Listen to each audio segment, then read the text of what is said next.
Bienvenue dans le premier module de la formation Bons réflexes et conduite à tenir.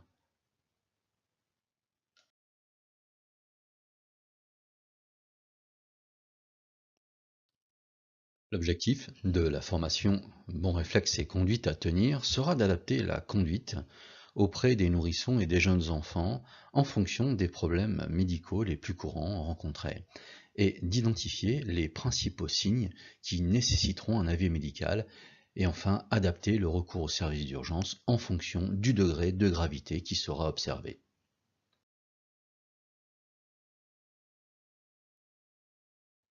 Les bons réflexes et conduites à tenir comportent 10 modules.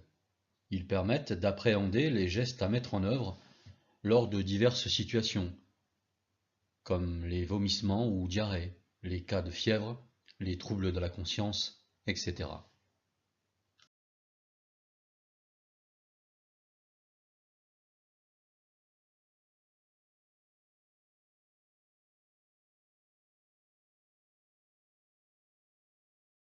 Le recours au service d'urgence est conditionné par le degré de situation d'urgence.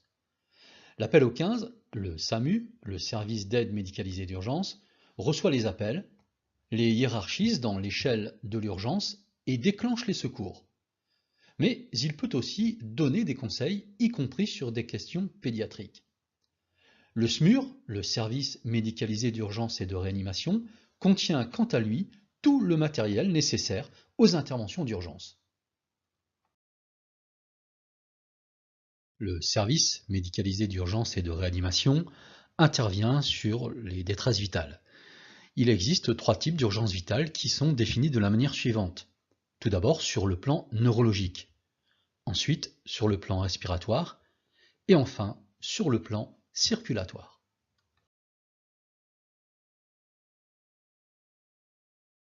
Les troubles neurologiques, ce sont les troubles de la conscience, la somnolence, les malaises avec troubles de la conscience, les douleurs qui ne sont pas calmées par la prise d'antalgiques. Sur le plan respiratoire, il s'agit d'une gêne respiratoire qui peut être brutale ou progressive, avec un ralentissement important. Cela peut être une gêne pour s'alimenter également, pour parler, qui peut s'accompagner ou non de troubles de la conscience.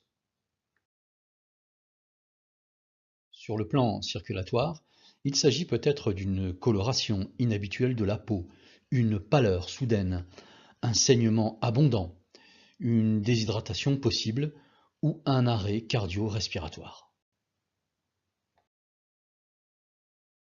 Les urgences pédiatriques font face aux urgences nécessitant la plupart du temps un diagnostic et un traitement médical rapide. Les médecins et les infirmières qui y travaillent, les médecins et infirmières urgentistes, réalisent des examens cliniques et peuvent prescrire des thérapies à plus ou moins long terme. La consultation chez le pédiatre, quant à elle, ou le médecin traitant, permet de gérer les situations où un avis médical est demandé dans les 24 heures. Il est cependant difficile parfois de juger du degré d'urgence. Aussi, en cas de doute, n'hésitez pas à contacter le SAMU Centre 15.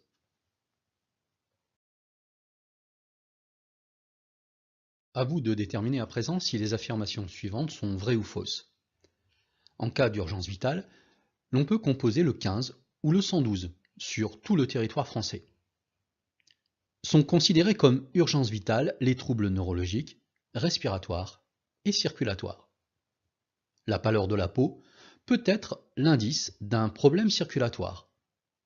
Une difficulté respiratoire peut apparaître brutalement ou progressivement. Vous avez un peu moins d'1 minute pour répondre vrai ou faux à toutes ces affirmations.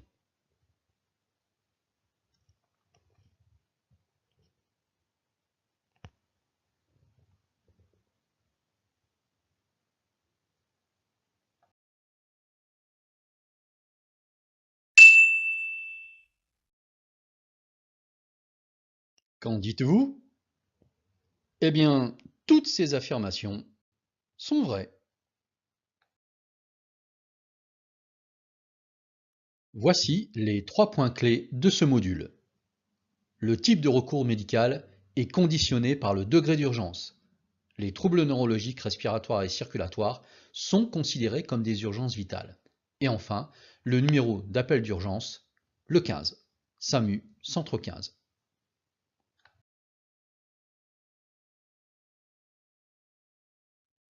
Ce module est à présent terminé. Le module suivant portera sur la question « Que faire en cas de fièvre ?» Merci de votre attention.